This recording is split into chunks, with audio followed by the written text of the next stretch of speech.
At a time when racial segregation controlled almost every aspect of a black person's life, one man arrived in Tulsa with just $150 and built the richest black community in American history. What started as a small investment grew into Black Wall Street, an economic powerhouse so successful that analysts place its modern value at over $1 trillion. So, how did one man build something this extraordinary, and what ultimately happened to it? This is the story of how it was built, the tragedies that followed, and the legacies it left behind, the man who changed everything. Most people who tell the Black Wall Street story start with the massacre, but that is only where most historians choose to begin. This is the part of the story that often gets ignored, and it starts over 20 years earlier with one man. Obadiah Wesley Gurley was born in 1868 in Huntsville, Alabama. It was 3 years after the Civil War ended and right at the beginning of Reconstruction. This was the 12-year window when the U.S. government briefly tried to make sure black men and women had the chance to participate in business and politics across the South. For a while, it seemed African Americans would finally have the chance to live freely. But what happened next was beyond devastating. New rules came up that affected African Americans across the country, making them second-class citizens by law. And Gurley grew up watching the rules of equality change from bad to worse. State by state, the dreaded Jim Crow laws designed to racially marginalize all minorities had started rolling back every one of those laws that gave black people an equal place in society. Schools closed, and voting rights were taken away through poll taxes and literacy tests designed specifically to fail black men and women who applied. Everyone who supported the blacks were slowly but surely pushed out of the political glass, and there seemed to be no hope on the horizon. Yet while many in the black community were forced to focus on surviving those difficult times, Gurley had a plan from a young age, one so powerful that it would change everything. With a secret ambition in mind, he earned a degree from Atlanta University in the 1880s, which placed him in a fraction of 1% of black Americans with a college education at that time. Atlanta University was founded primarily for educating freed black Americans and their descendants, and its graduates went on to become teachers, doctors, and lawyers who built the institutional infrastructure of black life in the post-Reconstruction South. Gurley was one of those people starting as a school teacher and becoming a school principal in Arkansas. After that, he secured a federal appointment as a land agent under President Grover Cleveland, one of the very few black federal officials of that era, a role that gave him direct working knowledge of how land was valued, transferred, and used to generate wealth across the American frontier. It was from this experience that his ideas became refined.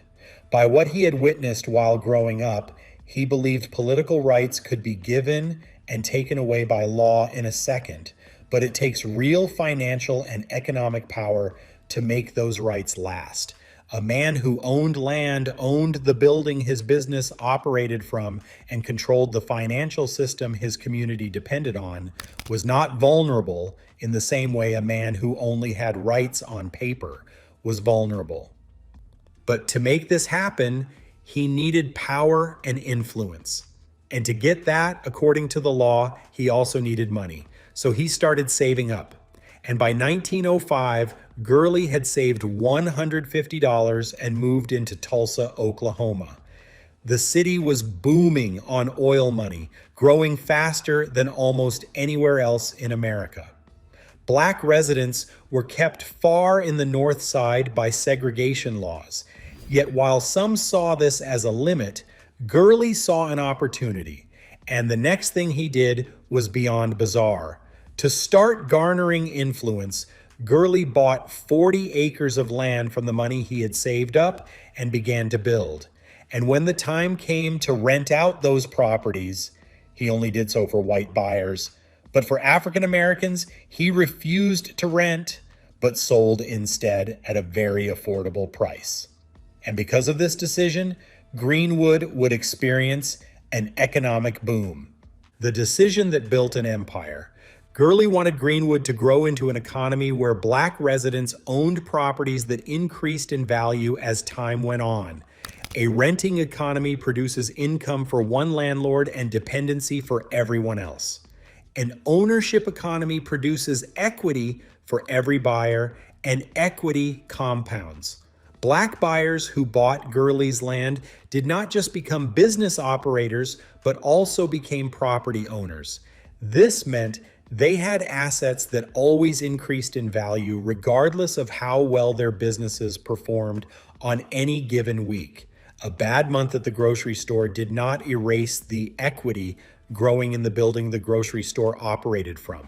And when those owners needed capital to expand, they could borrow against that equity through the community lending networks Gurley was building at the same time. And this meant the money they borrowed stayed inside the district and steadily multiplied there rather than going to a white-owned bank across town that had no interest in reinvesting it in Greenwood. Just 5 years later, the results of that design were visible to anyone who walked down Greenwood Avenue.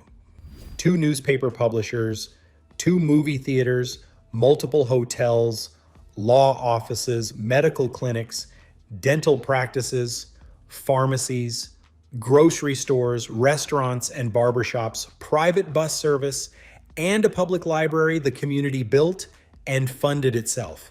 With more than 10,000 residents living there, every business in operation ran under the ownership of Black men and women.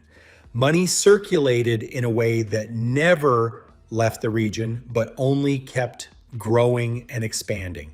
So much so that financial analysts estimate Greenwood's money circulation as a $1 trillion network by today's rates. To paint a perfect picture in your mind, think about most American cities today. $1 spent at a local business leaves the community within hours, then it gets transferred electronically to a corporate supplier, a national landlord, or an out-of-state bank before the business owner has closed the register. But this is the big difference that changed everything. Greenwood, back in 1921, was a place where a single dollar changed hands between 36 and 100 times before it left the district. A resident bought groceries. The grocer paid his landlord. The landlord hired a local contractor. The contractor ate dinner at a Black-owned restaurant. The restaurant owner deposited the night's income into a community lending pool. That pool financed the next business opening on the same block. And the cycle began again, with every dollar circulating and building up to 100 times its value before leaving the region. No comparable community in the United States was producing or circulating as much money as Greenwood. This Black-owned region now had so much power and influence that financial analysts today project the entire network to $1 trillion empire by today's standards. Gurley had finally made his dream a reality. At a time when his people were segregated and grossly mistreated by society, he had built a massive empire of successful businesses that gave Black men and women a chance to invest, build, and prosper like never before. This empire was so big that it became known as Black Wall Street. Yet little did he know that it was about to get destroyed, the Tulsa Race Massacre. On May 29th, 1921, the Greenwood District of Tulsa, Oklahoma was a thriving business hub. But by the morning of June 1st, 1921, not one stone was left upon another. Everything in the Greenwood District was burned down to ashes. What had taken 16 years to build was gone in 16 hours. But to understand how it happened, you have to go back one day earlier to a Tuesday afternoon and an elevator. On May 30th, 1921, a 19-year-old black shoe shiner named Dick Rowland entered the Drexel building on South Main Street and stepped into an elevator. This elevator was operated by a 17-year-old white woman named Sarah Page. While in the elevator, Rowland allegedly tripped and grabbed Page's arm to steady himself and ended up stepping on her foot in the process. Page screamed as though she was attacked by the young man, and sensing he was in potential danger, Rowland ran. A clerk heard the scream, and seeing Rowland running away, he called the police. What happened next was nothing short of devastating. Just early the next morning, the Tulsa Tribune ran a front-page story under the headline, "Nab Negro for Attacking Girl in Elevator." And by that evening, a crowd of several hundred white supremacists had gathered outside the Tulsa courthouse where Rowland was being held, demanding that he be handed over for allegedly attacking the young woman. A group of armed black men marched out instead. Many of them were World War I veterans who had fought for the country, and now it seemed that it still refused to protect them. They drove to the courthouse to defend the young man. What came next was a tense confrontation, during which a shot was fired from an undetermined source. Nobody agrees who fired it. But the moment it went off, the people on both sides unleashed their weapons without holding back. Then the white mob turned toward Greenwood. What happened after was not sudden, as deputized white civilians were handed weapons by city officials and told to disarm black residents. Private aircraft, some of them owned by oil industry figures, flew over the Greenwood District. The massacre that followed was catastrophic. Bullets rained down from aircraft, and witnesses reported incendiary devices. The Oklahoma National Guard arrived before dawn and began to arrest black residents at gunpoint, taking thousands of them into detention at the local convention center, the fairgrounds, and McNulty Park, while the neighborhood burned behind them. The destruction left behind by this massacre was enormous. By the time it was over, 35 city blocks had been reduced to rubble. 1,256 homes were destroyed. Every major commercial building on Greenwood Avenue was gone. 35 churches were burned down and several schools demolished. The Stratford Hotel was gone, along with the offices of the Tulsa Star, the medical practices, the law offices, the pharmacies, the theaters, all of it. Historians place the death toll at somewhere up to 300, though the actual number has never been confirmed because many bodies were buried in unmarked graves or dumped in the Arkansas River. Yet the many tragic outcomes from this didn't stop there. Over 10,000 black Tulsans were left homeless overnight. Dick Rowland, the man accused of attacking the young woman, was never charged. It seemed Sarah Page refused to press charges, and the case was dropped. The boy whose name started the headline was quietly released. And strangely enough, most records about what happened to him afterwards had disappeared from the historical record. Now, here is the part that puzzles historians to this day. For decades after the attack, the city of Tulsa officially denied the massacre. The schools did not teach it as history. No reparations were ever paid. The survivors rebuilt what they could, but the zoning laws changed and all insurance claims were denied. And just like that, the entire economic system that Gurley had spent 16 years engineering never fully returned. 16 years of compound growth and limitless wealth were now erased in 16 hours. Gurley survived, and he filed legal claims for his destroyed properties and received almost nothing. He left Tulsa and resettled in Los Angeles, where he continued working in real estate until he passed away in 1935. He was 66 years old, and he never saw Greenwood rebuilt at the scale he had designed it. Yet strangely enough, the reason it was never rebuilt at that scale was not only because of the fire. After the massacre, the city of Tulsa changed zoning laws to reclassify parts of the Greenwood District as industrial land, making residential and commercial reconstruction legally impossible. Insurance claims from Black property owners were now officially denied by companies that had collected their premiums for years. The legal system that promised to protect property rights was now turned against the very people to whom the promises were made. Some historians believe the higher-ups changed the laws to prevent the buildings from coming back. And they did this because they understood what Gurley had built and exactly what it was becoming. It seemed the Black community was gaining too much influence and needed to be quelled. Why did they think this way, and do the facts actually support that fear? Stay with us as we examine the true magnitude of Black Wall Street and how one man did it by himself. The trillion-dollar Black Wall Street. Let's now briefly rewind the clock 6 years before the massacre, sometime in early 1915. By that time, Gurley had stopped being primarily a businessman. He had become something closer to a central banker for a community that had no access to any other kind. The Greenwood District's community lending networks were functioning as a shadow banking system a full decade before most Americans had a checking account.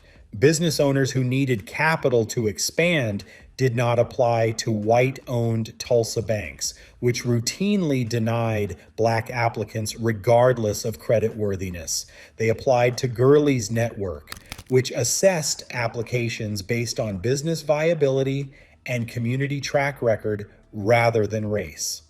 Loans were made and businesses expanded as a result. These expanded businesses would then generate more revenue, deposit more money into the lending pool, and provide all the needed resources for the next round of loans. Economists call this the banking multiplier effect. Every dollar deposited into a functioning lending institution generates $3 to $5 of economic activity before that original dollar completes its cycle. It is the mechanism that built J.P. Morgan Chase from a small regional bank into a global financial institution. It is the mechanism that funded the industrial expansion of the American Northeast in the late 1800s. And it was operating inside 35 city blocks in North Tulsa, controlled entirely by Black residents, at a time when those same residents were legally barred from participating in the broader American financial system. The Stratford Hotel, opened in 1918 by J.B. Stratford, was the most visible product of that system. It had 55 guest rooms, a full-service restaurant, and a ballroom. Commercial amenities that matched anything serving white clientele in Tulsa at the time. Stratford built it on land he owned outright, financed through the community lending networks Gurley had built over the previous decade.